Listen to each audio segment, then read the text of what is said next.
Hello everyone, hope you're doing well. Welcome to Digital Leader, and here I am doing a Photoshop tutorial for you today. First, I will give you an introduction to Photoshop. Uh, Here I'm using the version CC 2018, and about Photoshop, it's a software for editing pictures or creating any raster image. Okay, what is raster? It's basically based on pixels. A vector image is not pixelated. If I keep zooming a vector image, it won't get pixelated. But a raster is based on pixels. So if I keep zooming, I will be able to see their pixels in a design or in a picture. So you can find Photoshop here in in A. All of them, my Adobe software is installed over here. I have Photoshop here in this Windows panel, or I have even pinned it to the bottom over here on my, what is it called, taskbar. Yeah, on my taskbar I have pinned it over here. So let's open a new file. There are lots of options over here: photo, print, art and illustration, web, video, film and video. In print, you'll find all the generic page sizes like letter, legal, tabloid, A4, A6, A5, A3, all of these are over here. Then there's art and illustration for poster, postcards, like that.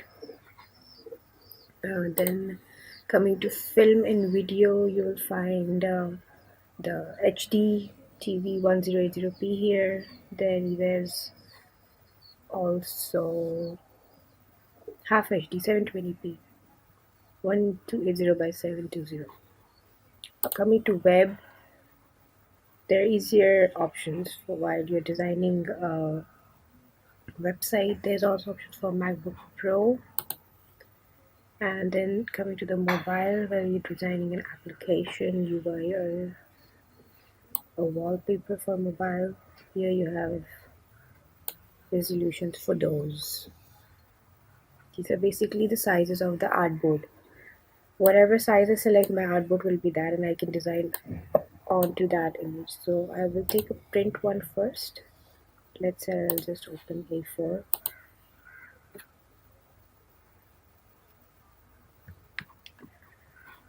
So here on the left is my toolbox.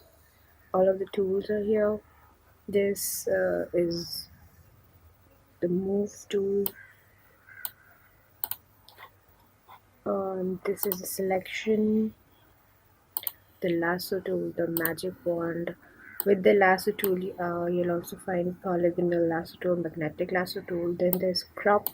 With crop, there's also slice, which will be useful at many places. The eyedropper tool. What you do with this is picking color from anywhere in the image. You'll see that later when we use it. Then there's the patch tool. In the patch tool, along with the patch tool, actually you will find the healing tool. Both of these are very useful. Then there's the brush. Then below that is the clone stamp tool. Then there's the eraser, paint bucket. With the paint bucket, there's also the gradient tool over here. Below that are three options: blur, sharpen, or smudge. Then below that, there are three more options again: burn tool, dodge tool, or the sponge tool. We'll learn about these tools later when we are working on an image. Then here is the text, here are the shapes, the colors. Okay, on the right here is the layers panel.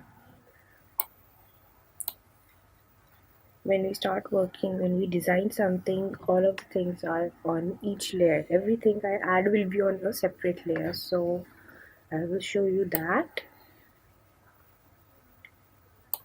Then here is my text, my character panel.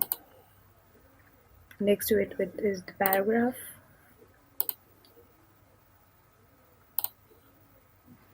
These are the brush settings.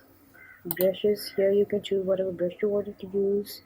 You can even add custom brushes to it, like here I've added some which I sometimes need. And other than that is the brush settings. When we are working, I will show you more in detail. This is the actions panel. This is history.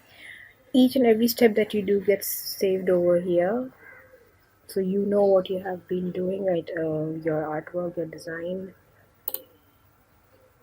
And here is the actions panel. Then over here in the image option, there is mode on the first. So an image can be in different modes, in different color values. They can be grayscale, index, GIF, CMYK, lab, multi channel. Then there is also different bits of channels. CMYK is usually used for the digital things like while designing a website or a mobile application or anything that's going to be online. And CMYK is used for printing purposes.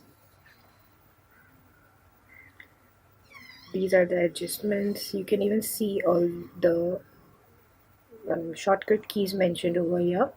When I'm working on a design, I will even keep mentioning more of these levels, curves, exposure. These are all of the these are all of the options which help to make a picture brighter or darker, or adjusting the colors of the image.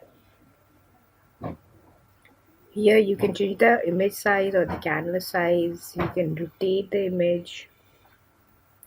Then the layer, there are options for editing the layer option. Like I can add just a new layer of solid color. So this is color fill 1, which means this color, the one over here on top. I said okay. So here it is.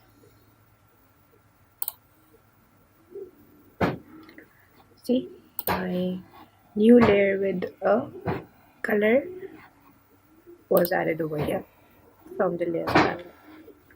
Similarly, I can add one with a gradient or a pattern. Then there are adjustment layers. Adjustment layers are very interesting, and I will add more of these as well during the upcoming tutorials and when I'm editing a picture. Masking is also another very interesting topic. So let's come to the filters here. In the filter gallery, filter option over here, there is a list of things like blur, distort, noise, sharpen. Many of these don't get used a lot, but then they do come into handy for some unique designs. Otherwise, obviously, they won't be here on Photoshop. They're definitely needed by designers, by artists. That's why they are present over here. Okay, so here the window option, there are options for all the panels. If I click the actions panel, this will open up. Then the character, here it is. It's better to keep only the panels around which you need. Having too many panels around reduces space for your artboard to spread out, and it causes lots of disturbance while working. So the best is to have the least amount of panels around. So this was the introduction to Photoshop. I'll see you in the next tutorial. Keep watching Digital Leader and leave your comments about what would you like to learn with us.